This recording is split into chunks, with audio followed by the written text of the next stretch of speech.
While superintelligent machines are being pushed by big technology companies, humans are increasingly at risk of becoming super stupid. Is this by design or by fault? Think back to February 2020. Most of us weren't paying attention to this virus spreading overseas while we planned trips and shook hands. Then, in 3 weeks, the entire world changed. We are now in a similar phase where something much, much bigger is spreading like wildfire: artificial intelligence. In February 2026, 2 major AI labs released 2 models, GPT 5.3 Codex and Opus 4.6. These models shifted the trajectory of technology forever. The technical commodity tasks in many professions could be vanished by these AIs. You can describe a desired programming outcome in plain English, walk away for an hour, and return to find the work done, even if it's not quite perfect and it will require human fixes. But here's my conclusion that sounds a bit like we've lost our minds. AI is no longer just a tool, it is poised to become a general-purpose substitution tool for human cognitive work, especially for those commodity tasks where good enough and 95% cheaper may be just fine. That brings me to the good enough dilemma, which unfolds something like this. While AI can now take care of many previously human-only routine tasks, such as research, analysis, evaluation, administration, and basic prediction, it can only do so on a good enough level, meaning it kind of works, but without any certainty or control as to when it's amazing or when it's useless. AI is simply missing those critical human components such as context, common sense, judgment, value systems, embodied thinking, intuition, imagination, what I call the androrithms. But then again, it's often super functional. It seems really competent, which is important, and it gets the job done in many cases. A bit like Google Maps, very useful and powerful, but sometimes faulty or clueless, while always projecting the deepest confidence. This can be very confusing to many people that rely on it for navigation. Yet most people that use Google Maps would not think of it as the only ultimate truth. Questioning Google Maps is the default mindset, and one that we should probably carry over to AI as well. The tough thing about good enough is that it's often vastly cheaper than truly good, meaning made by real humans. Think about restaurants versus fast food places, for example. Some industry leaders like Dario Amodi and many pundits predict AI could eliminate 50% of entry-level white-collar jobs within 5 years.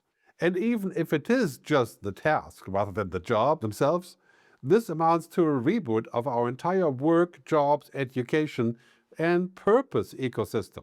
But this seduction towards a cognitive outsourcing, in some cases surely followed by cognitive surrender, is what AI is designed to do. It is not a bug, it's a feature.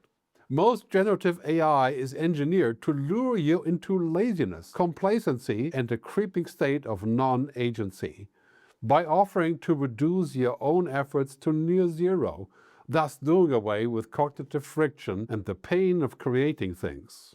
3 peer-reviewed studies from 2025 prove the cost of too much of a good thing when it's about AI. First, we are facing a memory crisis. Students using AI retained 11% less knowledge after just 45 days, because the brain never had to work for the answer, it never stored it. Second, we're seeing a critical thinking decay. Frequent AI users show a minus 0.68 correlation with critical thinking scores, one of the strongest negative correlations in recent research. Third, we're seeing a cognitive sedation. MIT wired users to EEG headsets and found a 55% drop in brain engagement. The conclusion: we're accumulating cognitive debt that may be changing the very connectivity of our brains. In other words, the use it or lose it problem has sharply escalated because of AI. In a recent April 2026 Elon University study, strategist Roger Spitz argued the real existential threat is the rise of super stupidity. Great word. The condition of humans becoming dangerously reliant on complex systems they no longer comprehend. Also recently, Nobel laureate Daron Acemoglu and his team have presented their knowledge collapse concept. Daron explained that human knowledge is not a static library, it is a living system that requires continuous reproduction.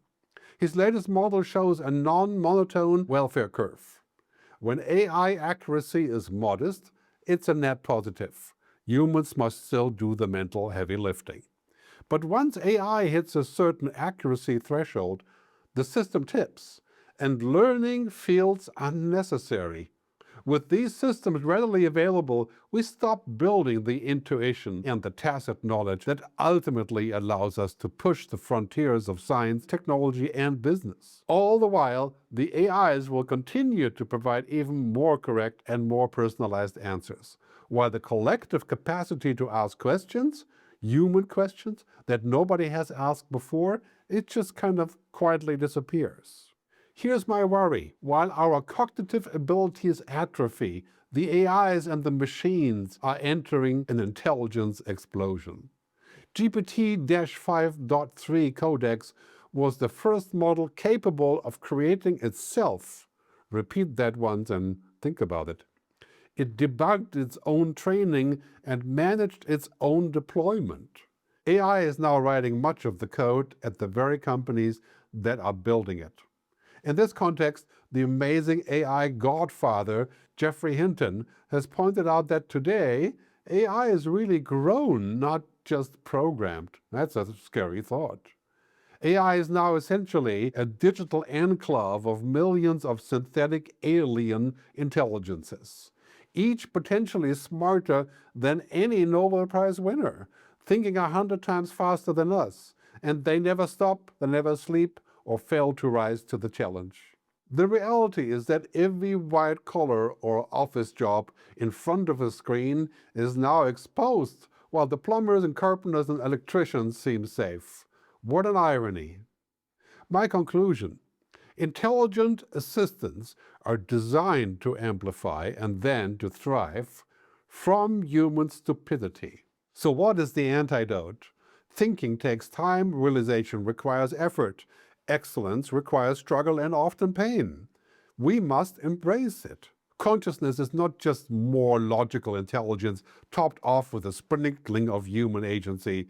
It is embodied, holistic, interconnected, and organic. Consciousness is about being and experiencing, not doing, something that is out of reach of machines and certainly should remain so. To avoid spreading darkness at the speed of light, we must now change how we engage with AI. First, struggle with the task or the problem on your own. Use AI to ask questions, not just to get answers.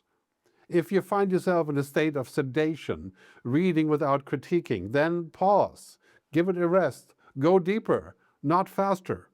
Take your time to digest and contemplate. Resist the efficiency urge. Second, resist the temptation to cut and paste AI-made or generated content because it is good enough and because you're in a hurry. I struggle with this rule every day, including doing the recording and the writing of this piece. It's been said in many places that the person who uses AI to do 3 days of work in 1 hour is becoming the most valuable person in the room, in the company. But in my opinion, this is only true if he or she uses that extra time to think, to build, to grow, to contemplate, to learn, to reflect, to become even more human, not less. This is the challenge we must react to. And this is why we must reject, resist, and refute the technology optimists' core message. Give it all to technology. Just enjoy the fruits of your effortless labor and eventually merge with the machines to achieve perpetual bliss. I think humans must take back tomorrow and maintain, fortify, protect, and expand our own embodied and human-only intelligence. Welcome to the human resistance.